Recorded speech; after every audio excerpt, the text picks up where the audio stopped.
ରାଉରକେଲା ଅବକାରୀ ଅଧୀକ୍ଷକ ଶ୍ରୀଯୁକ୍ତ ଧନେଶ୍ୱର ବରାଡ଼ଙ୍କ ନିର୍ଦ୍ଦେଶ କ୍ରମେ ରାଉରକେଲା ବିଭାଗ ପକ୍ଷରୁ ରାଉରକେଲାର ଟାଉନ ବିଶ୍ରା ବନ୍ଧମୁଣ୍ଡା ଖୈରବନ୍ଧ ଅଞ୍ଚଳରେ ଚଢ଼ାଉ କରି 11 ଗୋଟି କ୍ଲେମ୍ କେସ୍ ଏବଂ ଗୋटे ଅନକ୍ଲେମ୍ କେସ୍ ମୋଟ 12 ଗୋଟି କେସ୍ ରୁଜୁ କରାଯିବା ସହିତ ମୋଟ 423 ଲିଟର ବେଆଇନ ମହୁଲି ମଦ ଜବତ କରାଯାଇଛି ଏବଂ 4000 କିଲୋଗ୍ରାମ ମହୁଲ ପୋଚ ଘଟଣାସ୍ଥଳରେ ନଷ୍ଟ କରାଯାଇଛି।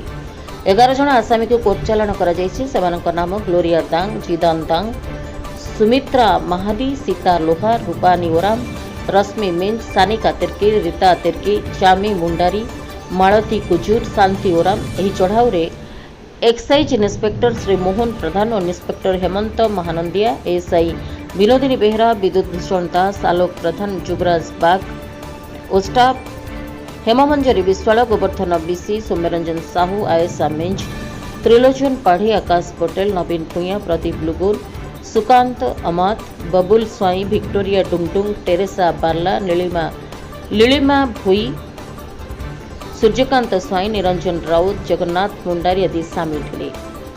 राउरकेला साई प्रिंस महापात्र रिपोर्ट, रिपब्लिक ओडिशा, साधारण लोकों स्वर।